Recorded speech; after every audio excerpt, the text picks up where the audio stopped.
UCF has some impressive single-season QB records. And how many of those records is Alonza Barnett gonna break?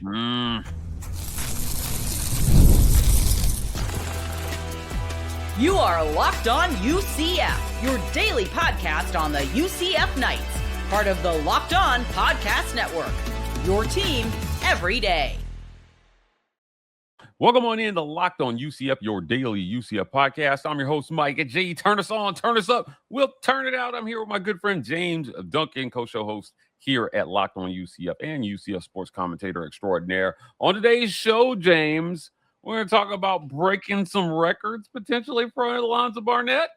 Potentially. And also, we are going to talk about, did Kyle Nash disrespect Bear Bachmeier, putting him at 3? Now, granted, I put him at 3 too, but I've got some different reasoning. I was going to say, did you disrespect him? But before we get to all that, we're going to revisit the coaching rankings that we talked about yesterday from a little bit of a different perspective. We're going to talk hot seats here to kick the show off. Today's show is brought to you by our title sponsor, FanDuel, America's #1 sportsbook. Guys, download the FanDuel app at FanDuel.com to get started today. You guys know the drill. Like and subscribe to the channel. We need your help every single episode. Trying to jump up that algorithm a little bit. The likes and subscribes help us a ton. We talked about Scott Frost and Colin Klein on our crossover episode yesterday, ranked 13th and 16th respectively. I'm going to pull this up here. This was Brett McMurphy at On 3. He says this is how he's got the Big 12 coaches ranked. Scott Frost coming in at 13, Colin Klein coming in at 16. For our listeners on audio, I want to sound this out. Number 1 was BYU's Kalani Sitake. Number 2, Arizona State's Kenny Dillingham. Number 3 was Texas Tech's Joey McGuire. Number 4, TCU's Sonny Dykes. Number 5, Houston's Willie Fritz. Number 6 was Kansas's Lance Leipold. Number 7, West Virginia's Rich Rodriguez. Number 8, Oklahoma State's Eric Morris. Number 9, Arizona's Brent Brennan. Number 10, Baylor's Dave Aranda. Number 11, Cincinnati's Scott Satterfield. Number 12, Utah's Morgan Scalley. Number 13, UCF Scott Frost. Number 14, Iowa State's Jimmy Rogers. Number 15, Colorado's Deion Sanders. And coming in dead last is Kansas State's Colin Klein. Now that we have this list in front of you, now that we put it all out there, and you should hit the comments immediately while you're watching this, tell me, how many guys here do you see are clearly on the hot seat going into this season? Well, I'm picking Deion. I mean, I think that's a pretty clear. They've invested a lot in him, man. Like, you think he, at his salary, and like, you think he's on the hot seat? What has he done since his boy left for college? Have the expectations at Colorado changed, though? Oh, I think so. I mean, from being generally from being a bad football school to 1 year with Shadur and Travis, they have a pretty solid year, but not solid enough to do anything massive. I mean, it's just you tell me if after last season, I mean, he's number 15 on this coaches poll. If you think, like, you tell me if he doesn't make a bowl game this season, that his team's not on the hot seat. I don't know. He has the lowest championship odds out of pretty much any school in the Big 12. He's not really doing prime time things over there in Boulder. I would not disagree with you. I think probably the biggest sign that they may not be trending the way they would like is that we are approaching July. They have 16 recruits, and they're ranked 41st in recruiting. You had your quarterback. So a lot of things went well in year 1 because you had your quarterback, and he was your son. So good for you. You had Travis Hunter, who followed you over there. And, you had some things, I think, go well for you. However, in that first year, he said this. He said, you better get us now because this is the worst we're ever going to be. wrong. Right? Like he said, get us now. When they lost, when was his first year there? Was it 2023? I think it was 2023, right? Because they opened up against TCU. Yeah, and that When was their TCU's coming off that national title, right? and they won beat 'em. 45. Yep. And then the wheels fell off the wagon 3 games into the season, where they went loss, win, and then 6 straight losses to end the season. There was a bit of a turnaround in 2024 where they finished the regular season 9-3. Shedeur Sanders threw for a ton of yards. Travis Hunter was doing Travis Hunter type things all season. It seemed as if, okay, we're there. They're on the cusp of something. They ended up playing BYU in the Valero Alamo Bowl that year. They lost that game 36-14. So they finished with a 9-4 record, but 7-2 in conference seemed promising. And then there was a last year, and the wheels came off the wagon again. No more Shedeur. He moved on to the NFL. No more Travis Hunter. And 3-9, 1-8 in conference. So worse than the Knights. Yeah, remember we talked about those our infamous like QB tier rankings here. Julian Lewis, a tier 8 QB. They may need more than a tier 8 QB to save them this year. If you don't have QB, you're cooked. I agree. I think Deion should be on the hot seat, but I'm not sure if Colorado fans and administrators are going to put him there. Yeah, I mean, you're 2 seasons removed from or you will be 2 seasons removed from like a pretty solid season. But I think in most cases, if you have a really promising first or second year, whatever, if you have a great second year, and it's because your son's the quarterback, you have a son that plays corner, and you have the Heisman winner playing wide receiver and corner for you, and then you lose all that, and you manage to go out and get these big prospects. Because remember, he was killing it in the transfer portal, killing it out of high school recruiting. Then he sucked last year. He sucked. He lost more games than the UCF Knights with the first-year head coach Scott Frost and 0 quarterbacks. I don't know. I don't see that going well for him. I think it's going to be a difficult season. But if you will entertain me, please pull that coach's list back up. Why is Lance Leipold at 6? Why is Rich Rodriguez, who is in the same situation as Scott Frost, except last year he lost to Ohio and he lost to Kansas by 30+, Utah by 30+. He lost to us by 30+. Why is he at 7? At 7, Eric Morris.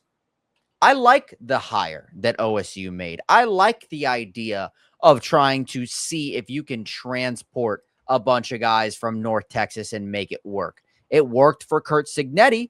Why can't it work for Oklahoma State? Maybe it will, but I simply do not understand why Rich Rodriguez is at 7 and Frost is at 13. Frost came in with a worse roster, won more games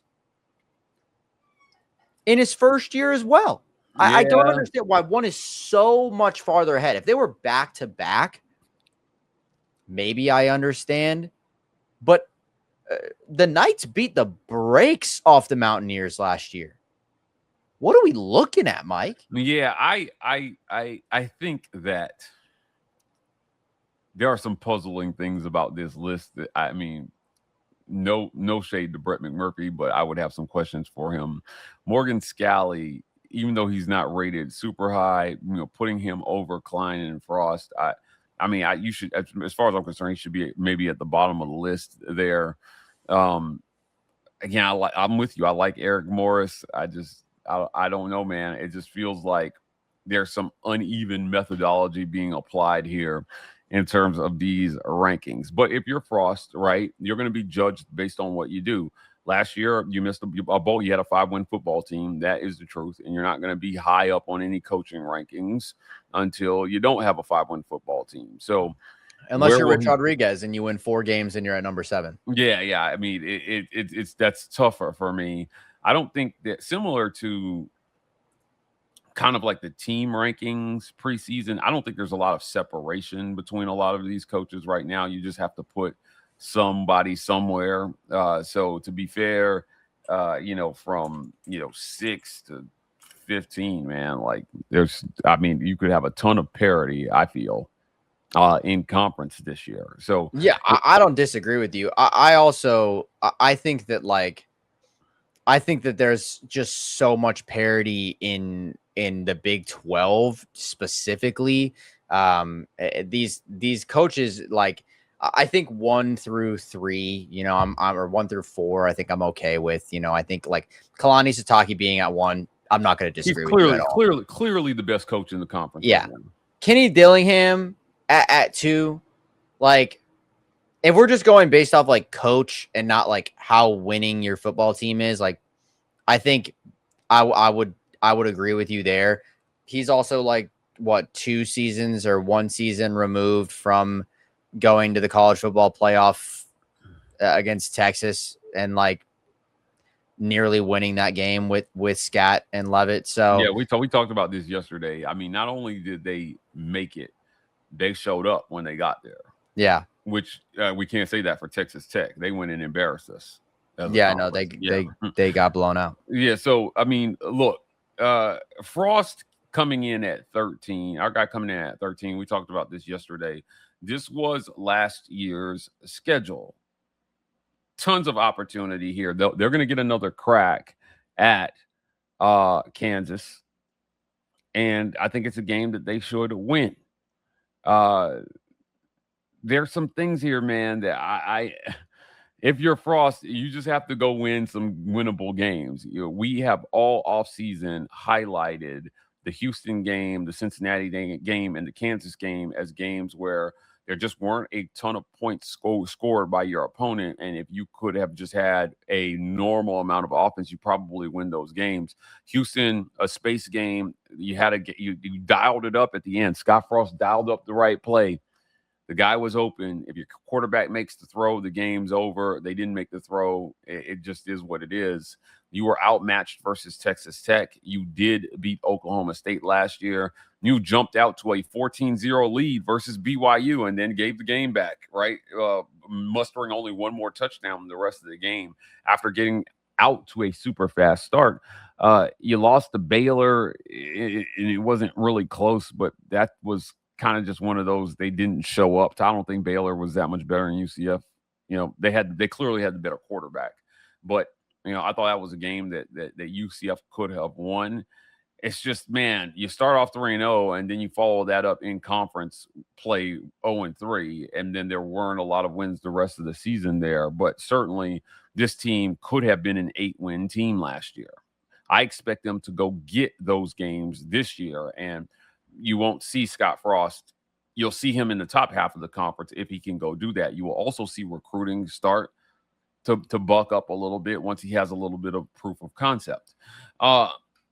We got to move on, but other than coaching rankings, we're going to revisit the quarterback conversation. James, our comment, and I'm doing this for the listeners, that some of the listeners had some issues with you guys' quarterback rankings. So we're going to revisit that conversation right here next on Locked On UCF.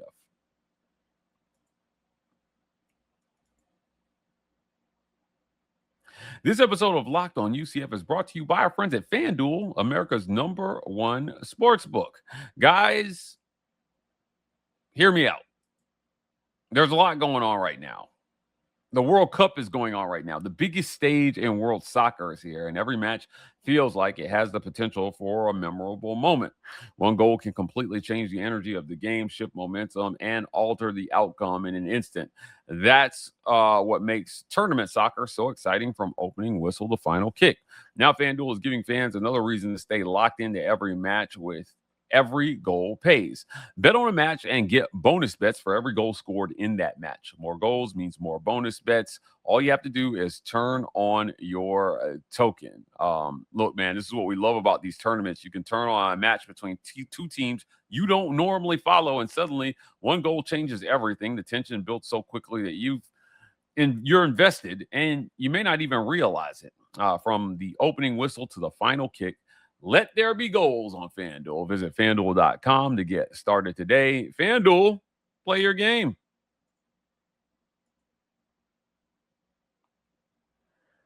Locked On UCF fans, we got a deal for you. It's the Everydayer Club. Head on over to lockedonUCF.supercast.com to get signed up today. Our Everydayers get an ad-free feed of the show, as well as access to a private Discord where you can chop it up with other UCF fans just like yourself. All that we ask that you do is listen, but if you want to go a step further in supporting the work that we're doing here, the Everydayer Club is a great way to do that. We're bringing you daily shows. As a matter of fact, this month, James, I think we're going to hit a record for most pods put out here. We're going to track it for like 30 pods this month. That's work, and you can help us continue that work by signing up as an Everydayer. It's only $5 a month. That's not even a Starbucks coffee, guys. Let's go, man. Let's support your UCF. Help us support your UCF Knights by signing up for the Everydayer Club.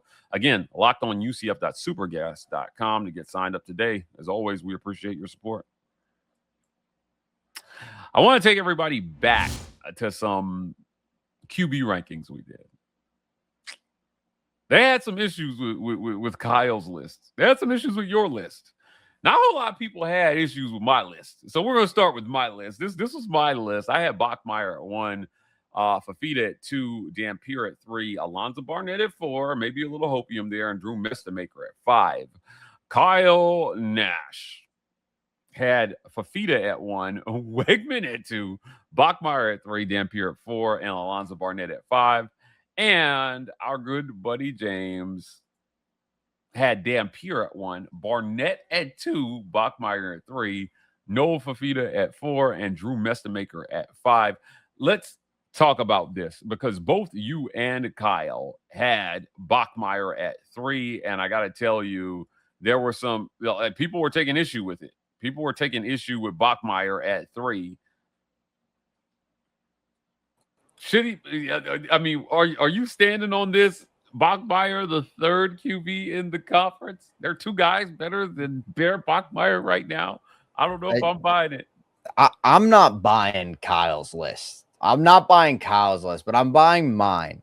And the reason I'm saying that is because Kyle has Fafita and Wegman over Bear. I scratch my head at Wegman. I do too. I do too. I don't think that's the right call. Fafita, I can get behind a little bit as like a pure passer. 29 TDs, 6 interceptions last year at a 71 QBR with over 3,200 yards in the air. I don't mind that. My thing is he's zero threat on the ground. Fafita, zero threat. Like, you're not really scared of him running. I think he averaged like 1.9 yards a carry. He had 3 touchdowns last year on the ground. That's nothing. Okay. But the reason I put Dampier at 1, Dampier this year will be a 4th-year quarterback, 2 of which, I mean, he played a lot his freshman year at New Mexico, and he had 6 touchdowns, 0 interceptions. He had a really solid QBR, 62% for 500 yards. He was a good quarterback. Then in his sophomore year, as many quarterbacks do, wink, wink, wink, I'm getting to my point, he had a slump. His junior year, he goes to Utah. He completes 63% of his passes for almost 2,500 yards, throws 24 touchdowns and only 5 interceptions. His QBR was almost 10 full points higher than Fafita's last year, and Fafita threw for like 3,200. Okay. He also, on the ground, is an unreal threat. Last year, averaged 5.7 yards a carry for 835 yards and 10 touchdowns on the ground. That means that he was responsible for 34 touchdowns as a QB. That is why Dampier is at the top of my list. 835 yards rushing is tough. I ain't gonna lie. 5.7 yards per carry, yes. Now, look, man, as a passer, a little underwhelming, but his touchdown to interception ratio was also good as well, too. So, I mean, 2,500 yards isn't a bad season. I mean, it's very middle of the pack. Yeah, but when you're saying, oh, yeah, he had 2,500. Yeah, when you're saying he had 800 on the ground, too, for 10 touchdowns, and he had 25 in the air or 24 in the air, that's a great season at quarterback. Yeah. Now, here's where I am underwhelmed by the passing numbers. Averaging only 7.5 yards per attempt and a 63.5% completion percentage. Those are numbers he'll need to improve. I think Mike, he needs to be. He had the 7th highest QBR in the country. Sure, yeah, but I just think, if they want to, where they want to go, he's going to have to be north of 65% completion percentage, especially if you're not going to throw for 3,000 yards in this conference. But his legs, man, he's dangerous. He's dangerous on the ground, and there's no way. I mean, do his legs make up for what he's misses with his arm? I think that Utah certainly hopes so. So I get Dampier. I don't know if Dampier has that it though. Like, he's good, he's a great athlete, but does he have that? I think Bachmeier has that it. Man, I'm not disagreeing with you that Bachmeier has the it factor. I'm not disagreeing with you at all. But I think oftentimes many QBs have a sophomore slump, and I think that Bear is going to find himself in a situation where he doesn't have his top 3 pass catchers from last year, and he doesn't have his go-to running back, and BYU runs a lot of option. They run a lot of funky stuff. That's why Bear ran so much last year. Bear had 527 yards, and if you're like, that's a lot of yards for a QB, think about the fact that Dampier had 300 more than that, and he threw for 3,000. But he had 15 TDs in the air and 7 interceptions. So he almost had a 50% ratio touchdowns to interception, to where Dampier had a much better ratio than that. So he was just more efficient. Dampier at the 7th highest QBR in college football, Bear with the 16th, Fafita 32nd. Now everyone's going to go, well, what about Alonza? Guys, do you see what I'm wearing? Do you see what channel you're watching? I believe this guy. Now, you can call me a homer. I don't care. Alonza Barnett has the potential in his senior season to go out and tear it up. Yeah, look, man, I mean, his accomplishments are on tape, right? And that's why I got no issue with you putting Barnett up there. I have him on my list. I don't have him as high, but his accomplishments are on tape. You're not reaching to say, hey, man, he was a playoff quarterback last year. He was a playoff quarterback. That is a fact. And it's a fact that he played well in that Oregon game. It's a fact that he played well all season. It's a fact that he threw for 28 touchdowns and 26 touchdowns and 2,800 yards. It's a fact that he was a 600-yard rusher. It is a fact that he was one of the best pickups in the portal this offseason. People can say what they want. I tweeted this, right? UCF put out this sick graphic of him. UCF football Twitter account put a sick graphic of Alonza. And I just said, look, man, here are all the things I think he's going to do this season. Speaking of which, let's get to our last segment. And let's talk about all the things that we think that he's going to do this season. This will be a fun one here, James. We're going to get to our break, and when we come back, we'll talk about Alonza Barnett potentially breaking records at UCF in 2026.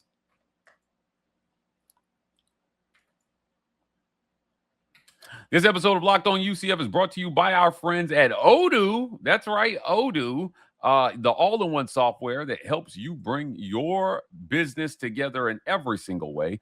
Running a business shouldn't feel like you're trying to connect a bunch of systems that were never designed to work together. One app for accounting, maybe another for inventory, another for sales, and somehow none of them talk to each other. That's where Odoo comes in. Odoo is an all-in-one business management software that helps bring every part of your business together in one powerful platform. From sales and accounting to inventory and marketing, everything works in one place, helping your team move faster, stay organized, and focus on growing the business instead of just managing software. The best organizations know that success isn't just about talent. It's about having everyone work together towards a same goal. That's true in sports just like it is in business. In sports or maybe even football, you've got coaches that have to talk to assistant coaches. You've got assistant coaches that have to talk to medical staff. You got medical staff that have to talk to trainers. You have trainers that have to talk to equipment people. You have equipment people that need to talk to people who drive buses and fly planes. There are a bunch of moving parts just to make a football game happen. And if they can't talk to each other, you're not going to be very good. Well, the same applies in business, and Odoo helps every arm of your business talk to the other in a way that helps you all accomplish that one good goal. Great organizations win because operations matter, and that's why you should try Odoo. Try Odoo today at Odoo. Try it for free today at odoo.com/lockedon. That's odoo.com/lockedon. Bring your business together today with Odoo.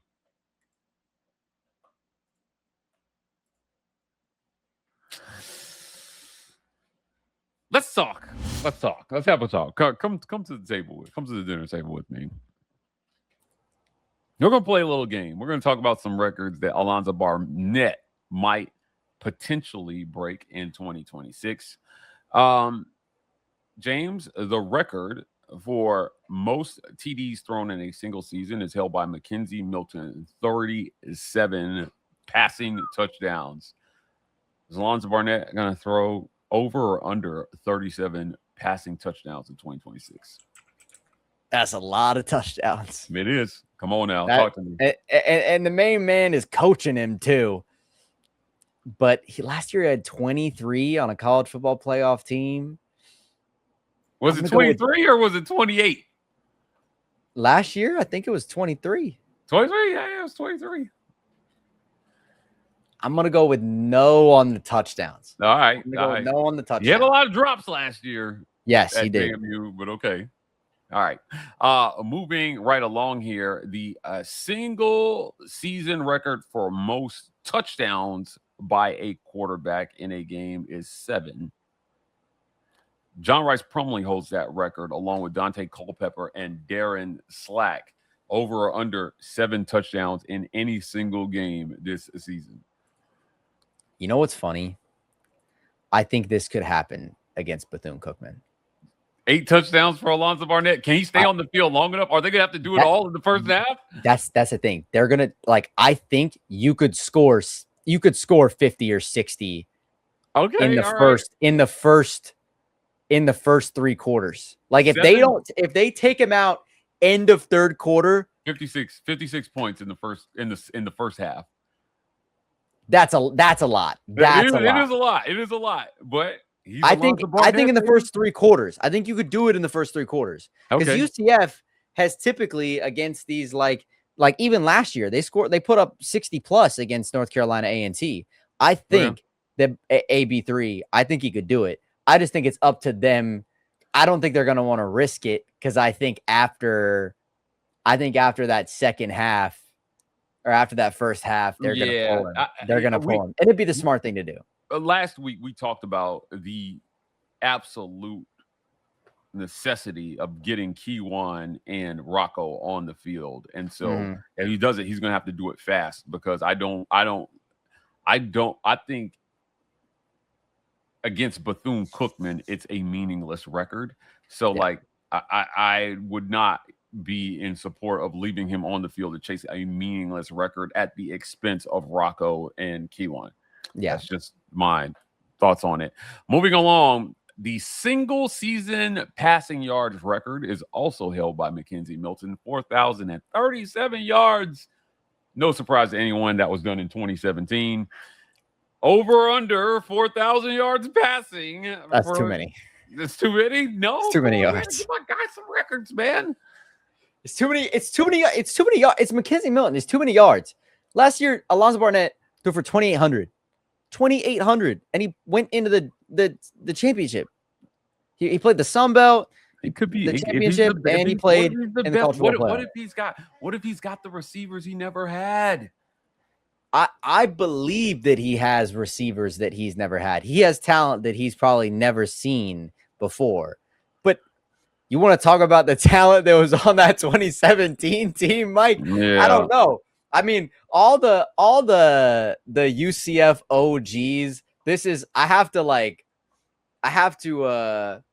let me see here. Make myself back up because they clowned me for my favorite for when we picked the 3 teams of like UCF legends or whatever, and everyone was pissed because I was saying, oh well, I think I think Javon could have cooked Dredrick Snelson. Like people were pissed at that, and I'm like, guys, the game has changed. I do want to say this: McKenzie Milton threw the ball just shy of 400 times in 2017. So I don't know if I see 400 pass attempts for him. If that's what he threw 370 last year, Barnett.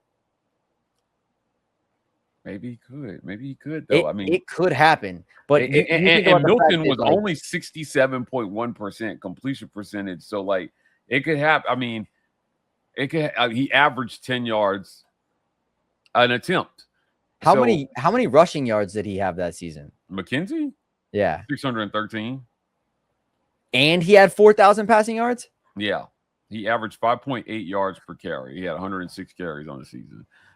Yeah, I don't think I've ever dug into the statistics of 2017. That's absurd. There were some crazy stats when you go back and look at what Milton did that year. Look, we got to move on here. The record for most rushing yards by a quarterback in a single season is held by John Rhys Plumlee, 841 yards, over under 841 yards on the ground. This is breakable. I believe this is breakable. I think he could be a 1,000-yard rusher, honestly. If there's any record on this list besides the single game, like I would love to see what the single game rushing record is, because it's probably also Plumlee in probably 2022, because he had Tulane and USF where he both just absolutely crushed it on the ground, and Temple. But I think if there's any one of them that's breakable, you're right. It was 176 yards against Tulane in 2022. John Rhys Plumlee. Yeah. Yeah. And Plumlee was fast, but Alonza is fast too. And Alonza, I feel like really in terms of like an IQ player, knows when it's the right time to tuck and go versus when it's the right time to pass, which is I feel like where Plumlee kind of caught himself in some risky situations where he thought he'd run and then he'd pass, or he thought he'd pass and then he'd run. I think Alonza Barnett's going to do a little bit better of a job finding out when those scenarios are right for that kind of action. I think he could beat either the single game rushing or he could beat the season rushing. I don't want him to, though, because I don't want him to get hit. Yeah, fair enough. John Rhys Plumlee also holds the record for most rushing touchdowns by a quarterback in a season at 11, over under 11 rushing TDs. Only 11? That's your record. That's your record. Alonza Barnett had 15 last year on the ground. Yeah, I think he could get this one. That's the one. I think he can get this one. You can break that. You can get 12. You can easily get 12 because he's a thick guy too. They're going to use him at the goal line. I don't mind that at all. Yeah. Look, the fewest. Don't hold me to this stat. I'm throwing this one out there as a bonus, but from what I could find, the fewest interceptions thrown by a starter in a season, minimum 10 starts, was Dillon Gabriel. 4 interceptions in 2020. DG. Now that was the COVID shortened season. So, but just hear me out. Over under 4 interceptions on the season for Alonza Barnett. I mean, I'm gonna go over just because I think with how much I think they're gonna pass the ball next year, I think you're just gonna end up putting it in a bad scenario at one point. But this man right here, little DG. Yeah, hold on. Tell us who it is for our listeners on audio. Dillon Gabriel. Okay. On a card 59 of 100 made here when he's on the Browns. He's got to compete against Shedeur Sanders. Yeah, I don't know. Dylan Gabriel, I give him a lot of crap, but he was a pretty darn good quarterback. All right. No, look, we got to get out of here, but hear me out. I'm going under 37 touchdowns next season. I am giving him the record for most touchdowns in a game. I think he gets 8.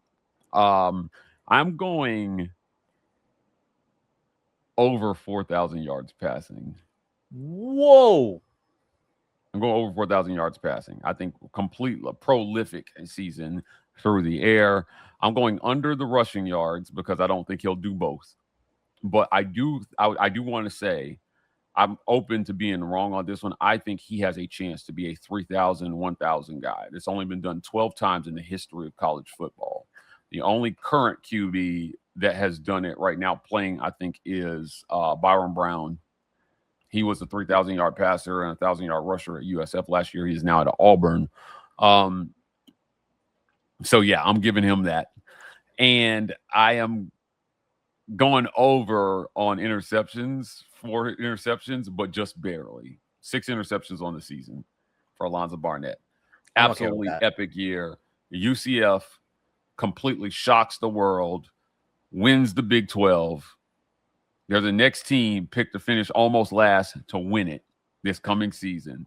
And me and you are going to Vegas because I'm also putting a bag on UCF to win the conference. That's going to pay out like plus 4,500. That's going to be like 45 grand on our bet. So listen, I'm calling it all here this season. I think that they got fortunate that this was the quarterback that fell to them in the portal. You're cooked without a quarterback.